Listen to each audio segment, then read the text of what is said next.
Welcome to ETC, CAPS Payroll's electronic time card system.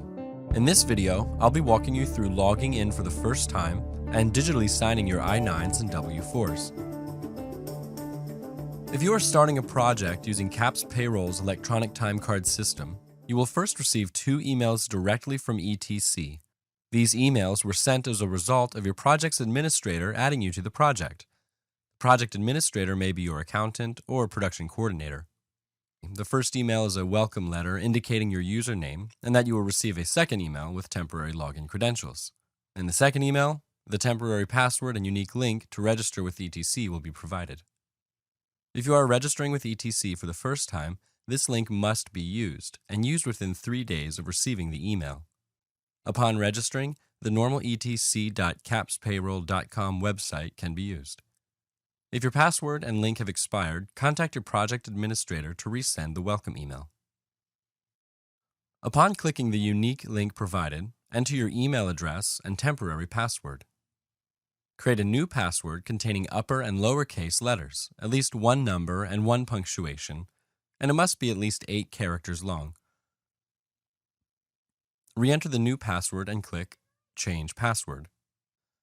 Once your unique password has been created, a brief statement of ETC's security and legal compliance should be reviewed.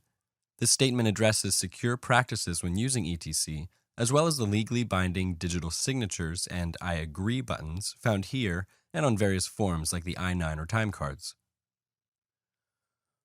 Being your payroll provider, CAPS requires date of birth, social security number, and gender in order to establish an account.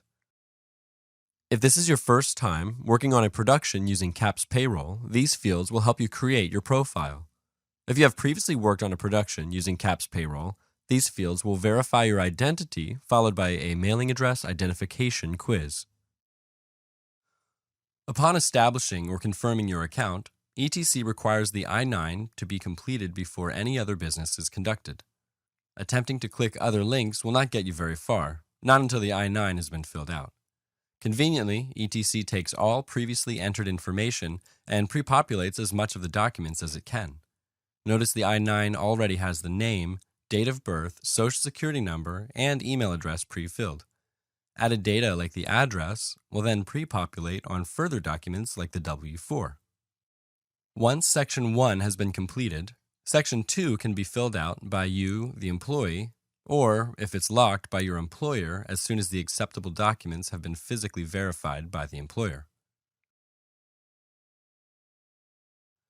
The blue bar near the bottom provides a list of acceptable forms of identification.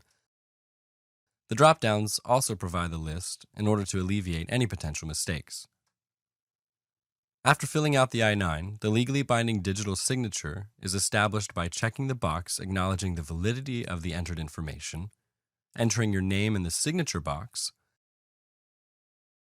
and clicking I agree, sign document, and save on the bottom right.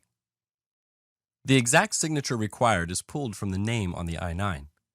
If your name was entered as Catherine, Kat, Kate, Katie, Kathy, nor Kit will work. Be sure to enter the name as displayed in the I-9 fields.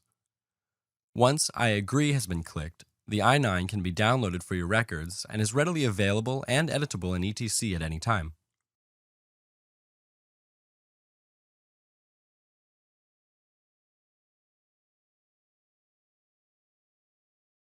From the My Forms page, the W-4, WTPA, and any other employment documents can be completed by clicking View. Notice that the information entered into the I-9 has been carried over. All that's left to complete in the W-4 is the marital status and number of allowances. ETC can also catch mistakes. For example, if you are claiming exempt, the allowance field will automatically switch to 0. The instructions and worksheets can be found at the top for further detail in the W-4.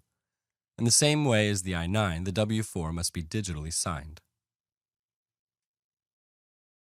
If the W-4 is not completed, CAPS Payroll will do one of 2 things depending on whether you have worked a production using CAPS in the past. If you have not worked for a production using CAPS, the W-4 will be defaulted to single and 0 allowances. If you have worked for a production using CAPS, the latest W-4 information CAPS has on file will be used. The W-4 and WTPA requirements will depend on your work location and job type. All your production's required forms will list in the grid. However, if you would like, all state withholding forms can be completed here.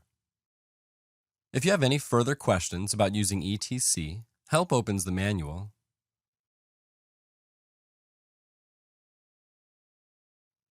and Contact Us displays ETC's support line and email address.